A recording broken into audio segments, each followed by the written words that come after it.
Take two. James 1. James, a servant of God and of the Lord Jesus Christ, to the 12 tribes in the dispersion, greetings. Count it all joy, my brothers, when you meet trials of various kinds, for you know that the testing of your faith produces steadfastness, and let steadfastness have its full effect, that you may be perfect and complete, lacking in nothing.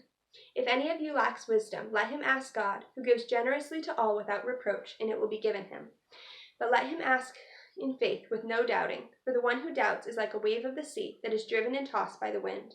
For that person must not suppose that he will receive anything from the Lord. He is a double-minded man, unstable in all his ways.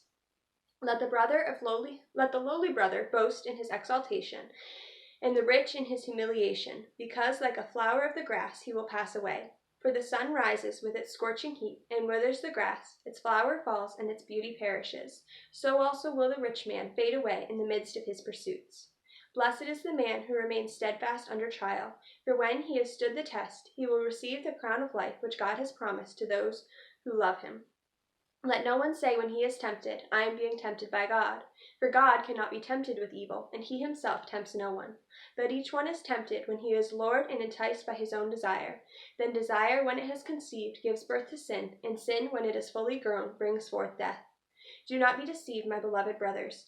Every good gift and every perfect gift is from above, coming down from the Father of lights, with whom there is no variation or shadow due to change. Of his own will he brought us forth by the word of truth, that we should be a kind of first fruits of his creatures. Know this, my beloved brothers. Let every person be quick to hear, slow to speak, slow to anger, for the anger of man does not produce the righteousness of God. Therefore put away all filthiness and rampant wickedness, and receive with meekness the implanted word, which is able to save your souls. But be doers of the word, and not hearers only, deceiving yourselves. For if anyone is a hearer of the word and not a doer, he is like a man who looks intently at his natural face in a mirror. For he looks at himself and goes away, and at once forgets what he was like. But anyone who looks into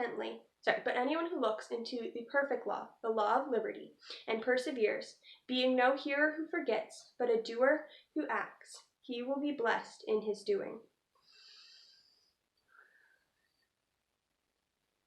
If anyone thinks he is religious and does not bridle his tongue, but deceives his own heart, this person's religion is worthless.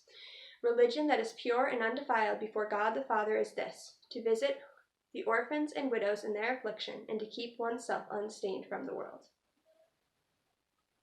Pretty decent.